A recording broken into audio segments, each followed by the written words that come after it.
When it comes to your retirement planning. I hate to be the bearer of bad news, but you better know the reality as it sits here today.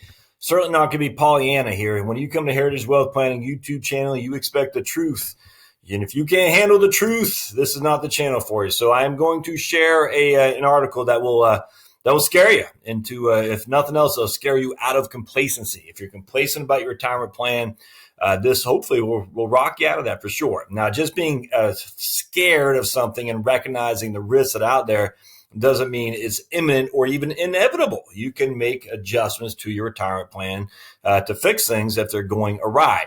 But if you're ignorant of it or you're just complacent thinking that'll just take care of itself, that's ignorance is bliss, and ignorance is not is not a good method for retirement planning. So let's dive right into this, my friends, and welcome to the Heritage Wealth Planning YouTube channel, the place you come to learn to get scared about your retirement plan.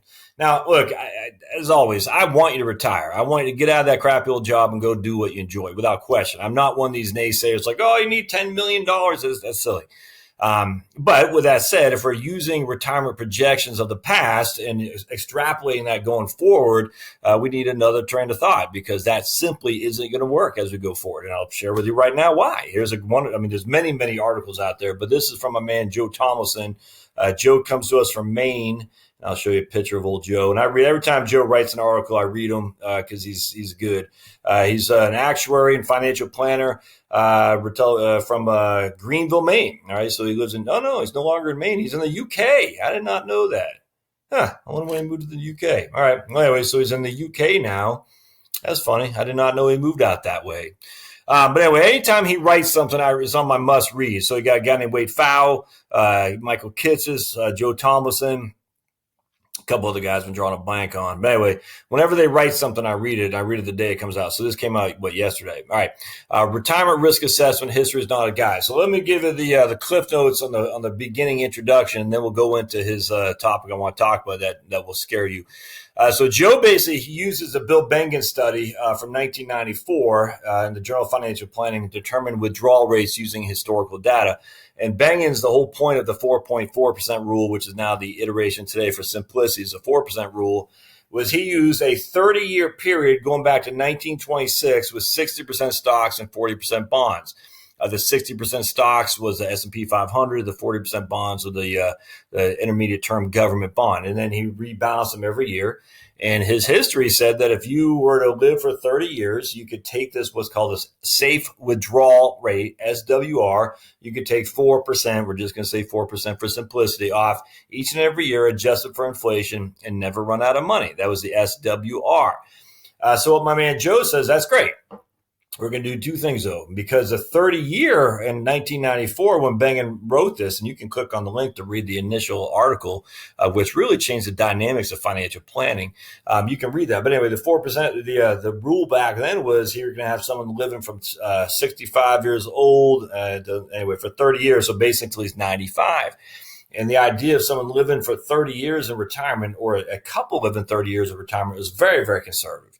So safe withdrawal rate was based on 6% stocks, 40% bonds on a very, very conservative basis of living for 30 years. And now what Joe has done is says, look, 30 years isn't conservative anymore. It's basically average. All right. So now we're going to extrapolate not just a 30-year, but we're going to extrapolate based on longevity rates today.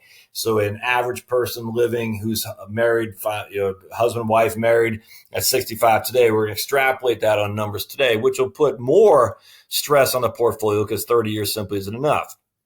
On top of that, let's go down. I'll show you what else I'm going to talk about too. Let's see. I want to show you because he's talking about the stocks versus bonds back then. Real return right here. Real returns. So a real return portfolio of stocks and bonds from 1926 to 2017 was 9.04 for stocks, 2.26 for bonds. A 60-40 portfolio had a real return of 6.33. Real return is subtracting out inflation. So you get nominal return with inflation. Real returns, you're subtracting out inflation. So remember, in this case, the stocks and bonds are growing at a certain percent. your portfolio, you're pulling it out at a certain percent and you're taking inflation out on both sides of it. So that would give us an apples to apples comparison. All right. So now what Joe does is he says, and this is where I'll start into this piece here because it is kind of concerning. So remember, this is the old one. Real return of stocks, 9.04. Again, after inflation. Real return of bonds, 2.26. And the weighted average of 60-40, 6.33. All right, so let's go dive right into it. Causes for concern. There are few, if any, respected economists, investment managers, or thought leaders of the financial planning community who expect future returns for stocks and bonds to match historical averages. For bonds, returns in the early retirement years will most likely be determined by bond yields at the time of retirement.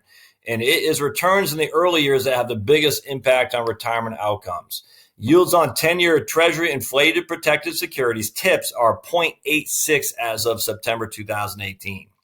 By comparison, the historical years on intermediate government bonds from Ibsen have averaged 2.26. It is virtually impossible to conceive an economic scenario that would drive TIPS yields far enough to negative territory to boost average annual real bond returns to anything approaching historical average. So we're not going to get anywhere. Historical average is this, 2.26. Right now it's 0.86. How are we going to get TIPS to even get anywhere near historical bond averages? It's just not going to happen. So we basically can discount bonds relative to history. Future returns on stocks are not as locked in as bond returns, but dividend growth models projecting future stock returns typically assume 2% dividends growing at a real rate of at most 3%. Dividend growth model, 2%. Every year they increase by 3% a year in terms of your dividend growth rate. So it's hard to come up with an estimate above 5%. Those who pay attention to stock valuation measures, such as the popular CAPE measure developed by Shiller, and I've talked about Robert Shiller a lot. I'm a big fan of him. The CAPE has been overestimating negativity for a long time, but that doesn't mean it's just wrong. It just means it hasn't been right for a number of years. Expressed concern that today's CAPE level is about double the historical average. In the recent CNBC interview, Shiller forecasts a 10-year forward return for the stock market around 2.6. And again, that's a real return. His views have been counterbalanced by Siegel, Jeremy Siegel. I've talked about these guys many times, who has consistently held a much more optimistic view for stocks. But Siegel is even quoted in the summary as saying stocks are overvalued as well. And he is. And even Siegel's summary, we're not looking at a huge rate of return, 7%. I forgot if that's regular, if that's nominal or not. I think that might be real, but either way, he's saying 7%. So we're not getting anywhere near historical. We're not, even if Siegel's right at 7%, even if that's real return, here is a real return historically 9%. Even Siegel's saying 7% real, and that's 25% less than historical norms. And Siegel is not going to say 2.26 on bonds. He's going to say the real return on bonds is about 0.5% as well. All right, so no one is saying that we're going to get near the historical average. No one's saying that. If they are, you got to wonder how. Now, let me sidetrack a little bit. I was listening to Med Faber's podcast. I'm a big fan of Med. And he's saying none of these dividend growth models take into consideration that the companies are actually buying back shares as opposed to paying dividends. I thought that had some validity to that. And I'd actually like to extrapolate on some of that basically. Let's just say dividends are 2% growing at a 3% annual rate. But that doesn't count the fact that when you're buying back shares, you're using the money that could have been geared towards dividends to actually buy back shares, reducing the number of shares are out there and effectively having an increase of usually about 1% growth to 2% year-over-year earnings growth because there's less shares. I thought that was pretty interesting, actually. So let's say even if we're optimistic or pessimistic and saying we're going to get a 5% real return, if Faber is right, Med Faber, and I actually think there's some validity to that, actually, that the real returns are less by 1% simply because as we're buying back shares, you're increasing the earnings growth of the stock market. So basically, stock market growth, it consists of two things and two things only: earnings growth year over year and dividend yields. That's it. There's no other way to extrapolate that. So if earnings growth is historically 5, what we're expecting 5, and dividends rate is 2, you have 7%, you subtract out 3% inflation, and you get a 4% real return. Earnings growth 5%, dividend 2%, 5 plus 2 is 7, subtract out 3% inflation, and then your real return is 4%. Maybe that's what Siegel is saying. It doesn't matter. Anyway, for what we're going to talk about here. What Meb was saying, well, you might be able to extrapolate another 1 or 2% year-over-year earnings growth because instead of that money going towards dividends, going to buy back shares, reducing the number of shares outstanding, which effectively increases the earnings growth per share outstanding. It's tough, I get it, but basically his argument would be, and I'm putting words in his mouth, but this is what I took from his thought process here. If you have a 5% earnings growth year over year, we might be able to say we could get 6, maybe even 7 as we're buying back more shares, reducing the number of shares outstanding, increasing essentially price to earnings ratios. I thought that might have some, or earnings growth. I thought that might have some validity. Either way, we're not getting anywhere the 9% real returns that we've historically had. So it might be 5% real, 7% real. None of those are even anywhere near the 9%. And factor in the bonds, are going to give you 1/2 to 1% real. And I'd even say 1% real might be high. We're not getting anywhere near the bonds historical real returns either. Just not. You're getting both these discounted dramatically. On top of this, so what Joe was saying, on top of these discounted in real returns for bonds and stocks, we have a portfolio that needs to last longer because people are living longer. All right. His views by Siegel. Siegel's quoted stocks are overvalued, but bonds are even more overvalued. So there you go. So Siegel is quoted as saying that stocks may be overvalued, but bonds are even more overvalued. Could not agree with that more. Thus, we could see subpar future returns from both stocks and bonds simultaneously, a much grimmer scenario than compensating returns we've expected historically. And before, my man Joe says, usually when stocks are giving us crappy returns, bonds usually make up some of the difference and vice versa. They kind of offset each other like a seesaw. And we both stocks and bonds are overvalued relative to historical norms. No one would deny that. Real estate is overvalued relative to historical norms. No one's going to deny that. That's just all there's to it. An asset bubble, which is the whole point of the QE, the Ben Bernanke, Helicopter Ben, just dropping money. He wanted to inflate assets. And, frankly, he did it. He did a great job. Assets are highly valued relative to historical norms and relative to the prices that people can afford to pay. All right, so back to Joe. It's impossible to pin an exact number for future stock returns. But in the chart below, I compared measures based on historical performance with Monte Carlo simulations based on arithmetic average returns for stocks of 3% and 5% and 3%. I think that's spot on. And today's tips yield as a forecast bond return.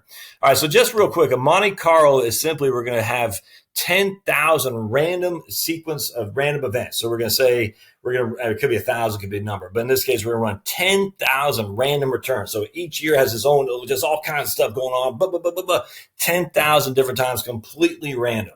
It's the safest way to guesstimate what your likelihood of a probability happening. Now, just because a Monte Carlo extrapolates a certain amount, percentage of success or failure, we have what Nassim Taleb Nicholas calls we still have Nassim Nicholas Taleb, your fat tails. All right. So we have a standard deviation, 2/3 of the time, you're going to have one standard deviation. Your performance will be within 66.6% of a median range 2/3 of the time. That's one standard deviation.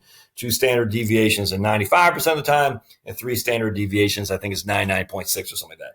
What Nassim Nicholas Taleb will say, but on the fat end tails that don't fall into this traditional statistical model, that actually happens a lot more than we expect. And if it were to happen and you're just using the old-fashioned statistical analysis, you're going to be a world of hurt.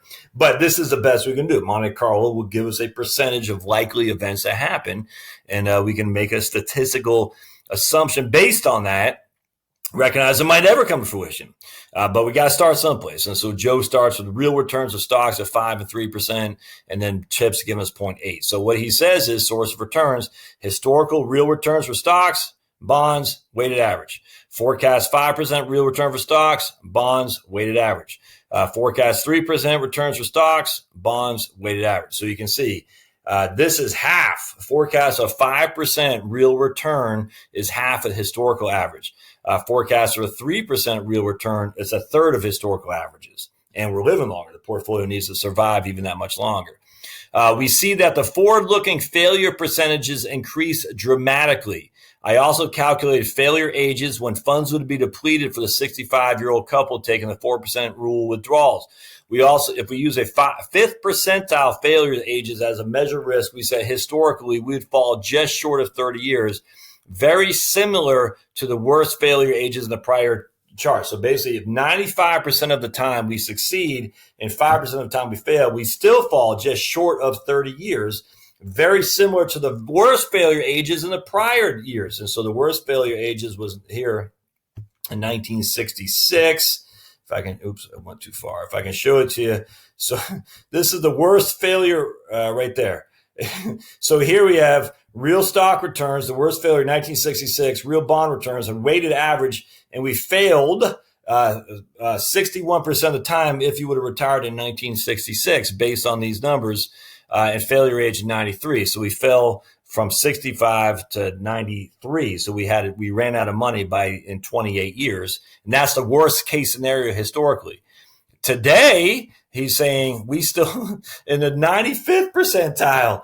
That means we only have if we use a 5% fail, so basically 5% of the time we fail. That's it. 95% of the time we succeed. And even then, we still fall just short of 30 years of basically 28 years, very similar to the worst case scenario in the past. But with lower return forecasts, we don't even make 20 years. Quite a different risk outlook. This difference in risk assessment would apply regardless of the retirement withdrawal strategy being utilized. Fixed withdrawal, where the impact is on the failure age, or withdrawals that vary with underlying investment performance, where the impact is on the level of withdrawals. So he's saying it doesn't matter. At the end of the day, if we get this right here, forecast 3% real return for stocks, 0.8% for bonds, and a real return in weighted average of 2.4, you're going to fall. Basically 20 years is not going to last 20 years without question. And now if we go up here to 5, basically less than 1, 3.3, you're still going to fall more often, but big time, than the worst case scenario of the historical range of returns. It's amazing. Stocks have delivered real returns averaging close to 14% per year for the last 9 years. That's real returns. So it may be difficult to imagine a future scenario where returns drop to the 3 to 5% range. However, stocks can only deliver what comes from dividends and dividend growth, plus increases in PE ratios. And with PE ratios, PE being the price to earnings, how much dollars are you going to pay the price for each dollar of earnings? And historically, it's about 15.5. Right now, we're looking at anywhere from 17 to 24, depending on what models they use. No one's going to say it's undervalued. No one's going to say that. So it's historically high PE ratios. So if we can't rely on higher PE ratios to grow, i.e., people paying more and more and more for a dollar of earnings, then the only other ways we get from earnings growth, or if we get it from higher dividends. That's it. And with PEs at elevated levels, the direction is more likely down than up. Could not agree more. Bond return for intermediate and long maturities are largely locked in at current yields. That cannot be debated. I'm going to actually go downstairs later on today and do a live thing on bonds, because I just don't think people get it. For a retirement risk assessment, worst case analysis based on historical returns paints too rosy of a picture. I just want to say it again. For retirement risk assessment, worst case analysis based on historical returns paints too rosy a picture. Instead, Monte Carlo simulations based on realistic average return forecasts with a focus on results at the lower percentiles presents a much more accurate indication of risk. That, my friends, I could not agree more with. All right, so what's the takeaway here? Well, the takeaway is we got to control the one thing we can control: your spending. You're spending. I'm telling you right now, if we are relying on our portfolio to give us that cushion, that is a recipe for disaster. Your spending is one thing you can control. You can't control the portfolio. You can control your spending. You can control when you take Social Security, and you can also control maybe using reverse mortgages and other things to avoid retiring into a down year, and that will kill us for sequence of return risk, which I'll do a thing on that at some point. I just got to get the time. But we got to focus on spending. That is our ability to control what goes out. Now, does this fly in the face of me saying you're going to spend less most likely as you retire? No, it does not. Absolutely does not. Because my thing is always spending first. Spending dictates everything. Cash is always king. Spending dictates everything. But we still got to get an assumed rate of return. And so if we're assuming a rate of return of, say, 3 to 4% real, and we've been expecting a 9% based on historical averages, And we got to make sure we have our ducks in a row with delaying Social Security, getting access to the home equity that you have, reducing unforeseen costs. All this stuff has got to be part of the equation for sure. You just can't rely on your portfolio. You just can't, my friends. And if you are, I hope this is a cold shower that's waking you up. We've got to rely on other things, the things that we can control, because we can't control portfolio. All right. Well, sorry to scare you here, but I'm just telling you, my man, Joe Thomason, read his stuff. This is wonderful. And well, not wonderful, but it's good. So if you like what you see, heritagewealthplanning.com is a blog. Don't forget to go to the blog, subscribe down below. Looks like the sun started to peek out. Love to hear your comments on this for sure. So subscribe, comment, and we'll see you next time on the Heritage Wealth Planning YouTube channel. Thanks now.